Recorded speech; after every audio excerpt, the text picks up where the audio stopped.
नमस्कार। प्रादेशिक समाचार के साथ मैं मनोज कुमार शर्मा। राज्यपाल लेफ्टिनेंट जनरल रिटायर्ड केटी पटनायक ने आज जिला सचिवालय नामसाई में जिले की केंद्र और राज्य सरकार द्वारा प्रायोजित विकास कार्यक्रमों, परियोजनाओं और योजनाओं की समीक्षा करते हुए कहा कि नामसाई में पूर्वोत्तर राज्यों की वेजिटेबल बास्केट बनने की क्षमता है। जिला विभागाध्यक्षों और जिला प्रशासन के अधिकारियों के साथ बातचीत करते हुए राज्यपाल ने आकांक्षी जिले में कई विकासात्मक गतिविधियों के लिए उन्हें बधाई दी। राज्यपाल ने उनसे गति बनाए रखने और कौशल विकास एवं शिक्षा पर ध्यान केंद्रित करने का आग्रह किया। कार्यक्रम में राज्यपाल ने आंगनबाड़ी केंद्रों को मजबूत करने सहित जिले में शिक्षा परिदृश्य को बढ़ाने के लिए उन्नत शिक्षण केंद्रों और मोबाइल पुस्तकालयों का सुझाव दिया। कृषि और इसके संबंध क्षेत्र में जिले की उपलब्धि से प्रभावित होकर राज्यपाल ने अधिकारियों से कृषि समुदाय को प्राकृतिक और मल्टी फार्मिंग की ओर प्रोत्साहित करने के लिए कहा है ताकि उनकी आय दोगुनी हो सके। राज्यपाल ने इस बात पर जोर दिया है कि यदि प्रशासन प्रभावी है तो ये राज्य की विकासात्मक प्रगति में बढ़ावा दे सकता है। ईस्ट सियांग जिले के पासीघाट स्थित गिरी नोटको में कल आदि वानर कबांग और तानी सुपुन दुपुन के नेतृत्व में पहला आदि आपातानी शिखर सम्मेलन 2025 का आयोजन किया गया और दोनों समुदायों द्वारा शीर्ष निकाय के एक संयुक्त घोषणा पर भी हस्ताक्षर किए गए। इस अवसर पर बोलते हुए मुख्यमंत्री पेमा खांडू ने कहा है कि अरुणाचल प्रदेश जैसे राज्य में जहां कई जनजातियां और उप जनजातियां हैं, आपसी समझ और सहयोग की जरूरत पहले से कहीं ज्यादा बढ़ गई है। समुदायों द्वारा संयुक्त घोषणा पहल की सराहना करते हुए श्री खांडू ने कहा कि ऐतिहासिक संयुक्त घोषणा के साथ दोनों समुदायों ने शांति, एकता और अपने लोगों की निरंतर भलाई के लिए अपनी प्रतिबद्धता की पुष्टि की है। उन्होंने आश्वासन दिया है कि राज्य सरकार सांप्रदायिक सद्भाव, शांति और राज्य की समृद्ध सांस्कृतिक विरासत के संरक्षण को बढ़ावा देने वाली पहलों का समर्थन करने के लिए प्रतिबद्ध है। श्री खांडू ने कहा है कि आदि और आपातानी जनजाति का यह संयुक्त शिखर सम्मेलन एकता, समझ और सांप्रदायिक सद्भाव के सदियों पुराने ताने बाने को संरक्षित करने की प्रतिबद्धता को दर्शाते हैं, जो लंबे समय से अरुणाचल प्रदेश की समृद्ध सांस्कृतिक आधारशिला रही है।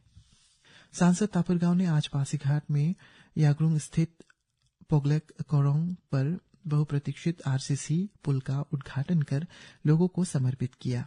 उन्होंने उम्मीद जताई है कि लोगों को खासकर मानसून के समय में होने वाली संरचना संबंधी दिक्कतों का सामना अब नहीं करना पड़ेगा और इससे क्षेत्र में सामाजिक आर्थिक विकास को भी बढ़ावा मिलेगा। साथ ही पर्यटन और कृषि बागवानी के अवसरों को भी दोगुना करेगा।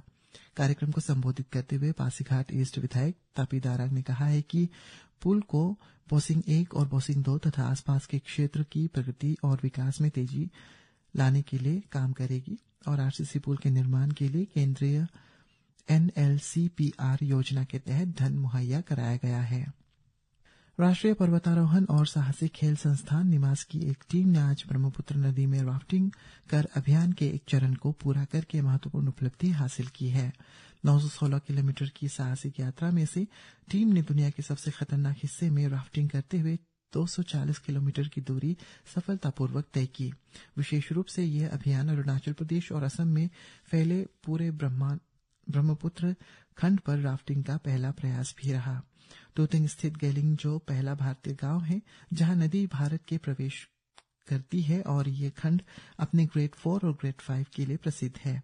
इस उपलब्धि पर निमास के निदेशक कर्नल RS जामवाल ने स्थानीय अधिकारियों और समुदायों से मिले समर्थन के लिए आभार व्यक्त किया। देवमाली स्थित होप फाउंडेशन कॉन्फ्रेंस हॉल में आज साबुन बनाने पर एक दिवसीय कौशल विकास प्रशिक्षण का समापन समारोह आयोजित किया गया।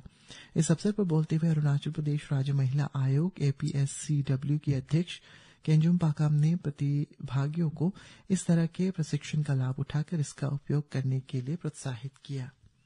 अपर सियांग जिले के यिंगकियोंग में राष्ट्रीय आपदा प्रतिक्रिया बल NDRF की 12वीं बटालियन द्वारा आज से 15 दिवसीय परिचय प्रशिक्षण अभ्यास का शुभारंभ किया गया। यह अभ्यास छात्रों और शिक्षकों के लिए डिजाइन किया गया है, जिसका उद्देश्य जागरूकता के साथ ही आवश्यक आपदा प्रबंधन कौशल प्रदान करना है। NDRF द्वारा भूकंप, बाढ़ और आग दुर्घटनाओं जैसे आपदा के समय में प्रभावी ढंग से प्रतिक्रिया करने के तरीके के बारे में विस्तार से जानकारी दी गई और उत्तराखंड के देहरादून में आगामी 28 से 14 फरवरी तक होने वाले 38वें राष्ट्रीय खेलों 2025 में कुल 36 एथलीट राज्य का प्रतिनिधित्व करेंगे। इसी के साथ ये समाचार बुलेटिन समाप्त हुआ। नमस्कार।